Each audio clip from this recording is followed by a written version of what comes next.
অনুপ্রবেশ ইস্যুতে উত্তপ্ত বিধানসভা, বাজেট অধিবেশনে তোপ মমতার। অনুপ্রবেশকারীরা কোথা থেকে ঢুকেছে প্রশ্ন মমতার।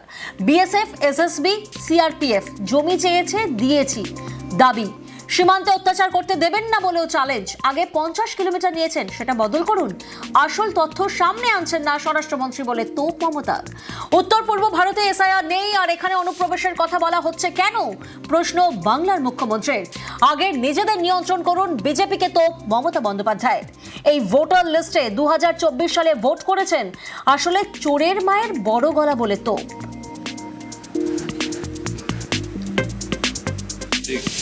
বাংলা মানে হামলা, বাংলা মানে ঝুমলা, বাংলা মানে ভোট কাটো, নাগরিকের অধিকার কাটো, সবাইকে বাংলাদেশি বলে দাও। বাংলা ভাষায় কথা বললে বিহারে গেলেও সব বাংলাদেশি। আর যেদিন থেকে এই বিজেপি সরকার এসছে, সকাল থেকে রাত পর্যন্ত যেন মনে হয় আমরা এখানে অপোজিশনে আছি আর ওরা রুলিংয়ে আছে। ওদের এক একটা নেতার পেছনে কটা করে গাড়ি এবং কটা করে পুলিশের অফিসার। তাহলে বলুন, এরা যদি গার্ড দিত তাহলে তো অনেকটা আমার বর্ডার সুরক্ষিত হতো।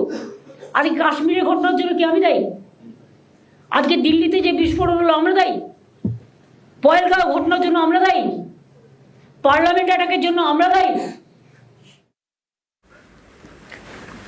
মহেশতলায় কল সেন্টার খুলে প্রতারণা। মহেশতলার শিবরামপুর থেকে গ্রেফতার করা হয়েছে 8 জনকে। আন্তর্জাতিক আইটি কোম্পানির নামে ভুয়ো কল সেন্টার, মার্কিন নাগরিকদের সঙ্গে প্রতারণার অভিযোগ।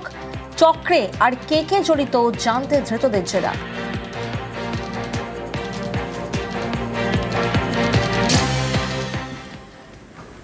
বীরভূমের দুবরাজপুরে জঙ্গলে আগুন। দাতিন দিঘি লাগোয়া জঙ্গলে আচমকায় আগুন। জঙ্গলের আগুনে এলাকায় আতঙ্ক। ঘণ্টাখানেকের চেষ্টায় আগুন নিয়ন্ত্রণে আসে। সুপ্রতিম প্রতিনিধি আমাদের সঙ্গে রয়েছেন। সুপ্রতিম, কি কারণে জঙ্গলে আচমকা আগুন, কি জানা যাচ্ছে? দেখো, যেটা জানা গেছে সেটা হচ্ছে বীরভূমের দুবরাজপুরে যে দাতন দিঘির জঙ্গল, সেই জঙ্গলে কিন্তু গতকাল রাত্রেবেলায় আগুন লক্ষ্য করা যায় এবং আগুন এতটাই ভয়াবহ চেহারা নেয় যে স্থানীয় বাসিন্দারাও বেশ কিছুটা আতঙ্কিত হয়ে পড়ে। এবং দুবরাজপুর বালিগুড়ি রাস্তার করে যে দাতন দিঘি, তার লাগোয়া এই জঙ্গল, এবং সঙ্গে সঙ্গে দমকলে খবর দেওয়া হয়। দমকল আছে, দুবরাজপুর থানার পুলিশকে খবর দেওয়া হয় এবং তারপরে সে কিন্তু কয়েক ঘন্টার চেষ্টায় সে আগুন কিন্তু নিয়ন্ত্রণে আনা সম্ভব হয়েছে। যদি এই ঘটনায় কিন্তু স্থানীয় বাসিন্দাদের মধ্যে যথেষ্ট আতঙ্কের সৃষ্টি হয়েছিল। বেশ। চা বাগানের ধারে প্রেমের পাতা উল্টে চলে টয় ট্রেন। প্রেমের ফ্রেমে দার্জিলিং। টয় ট্রেনে চেপে এবার ডেস্টিনেশন ওয়েডিং।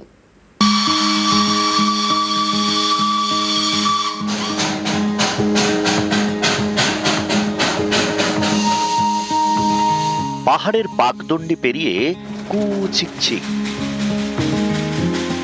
প্রেমের পাতা উল্টে চলে টয় ট্রেন।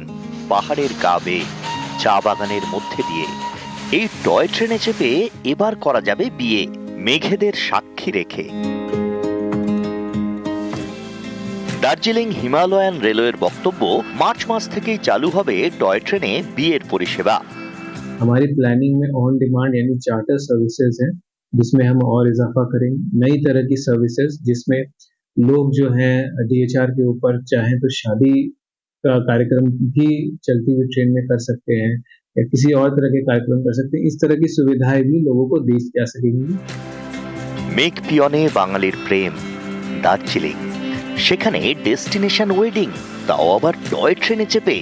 দার্জিলিং হিমালয়ান রেলওয়ের দাবি, 2025 সালে টয় ট্রেনের আয়ে রেকর্ড।